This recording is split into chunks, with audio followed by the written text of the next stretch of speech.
Salut à tous, le journal du foot de ce lundi 21 février.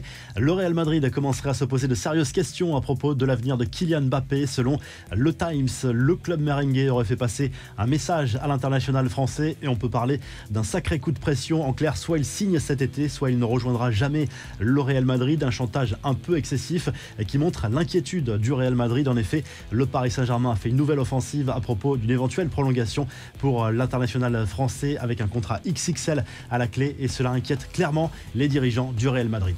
L'Angleterre choquée par les images d'une bagarre impliquant Phil Foden et sa mère. Ça s'est passé ce week-end à la Manchester Arena en marge d'un combat de boxe. La mère du joueur de Manchester City a été violemment frappée au visage. Dans la vidéo, on voit d'abord Phil Foden, le visage fermé, être raccompagné par sa compagne vers une salle privée. Mais plusieurs hommes interpellent le joueur de Manchester City. C'est alors que la mère du joueur est sortie pour savoir ce qu'il se passait. Elle a alors poussé l'un des hommes qui en retour l'a frappé violemment au visage. Les confidences de Neymar sur la suite de sa carrière lors d'un live organisé avec une star de Twitch. L'attaquant du Paris Saint-Germain s'est exprimé sur son avenir, lui qui est sous contrat au PSG jusqu'en 2025. S'il affirme qu'un retour au Brésil n'est pas forcément d'actualité pour sa fin de carrière, il aimerait clairement jouer aux États-Unis. La MLS plaît beaucoup à Neymar et lorsqu'on lui demande pour quelle raison il joue la carte de l'humour, la saison est courte en MLS, ça me donnerait 3 mois de vacances à lâcher le Brésilien.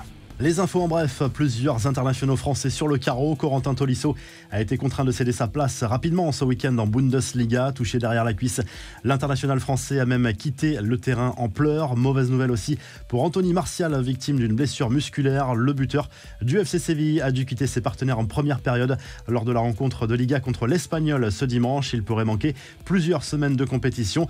La stat qui fait mal pour Bordeaux, tenu en échec par Monaco dimanche. Les Girondins ont égalé un triste record, devenant la 3e équipe à ne réussir aucun clean sheet lors des 25 premières journées de Ligue 1.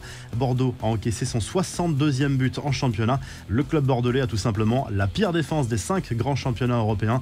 Enfin, le hat-trick un peu spécial d'une joueuse néo-zélandaise, Michaela Moore, qui n'a disputé que 40 minutes lors d'un match face aux États-Unis dimanche, a vécu le pire match de sa carrière. Elle a inscrit 3 buts contre son camp en seulement une demi-heure. La revue de presse, le journal L'Équipe revient surtout sur cette victoire de Clermont 2-0 sur la pelouse de l'Olympique de Marseille dimanche soir au Vélodrome. Clermont éteint le volcan, titre le quotidien sportif. L'OM qui conserve sa 2e place mais voit revenir l'OGC Nice juste derrière alors que Clermont marque des points précieux dans la course au maintien. En Angleterre, le Metro Sport revient surtout sur cette victoire de Manchester United sur la pelouse de Leeds, 4-2. Les Red Devils qui confortent leur 4e place dans le championnat anglais. On apprend également que Leeds pourrait se séparer de Marcelo Bielsa à l'issue de la saison alors qu'il sera en fin de contrat. Du côté de l'Espagne, le journal Sport revient surtout sur la victoire précieuse du FC Barcelone, 4-1 sur la pelouse de Valence en Liga.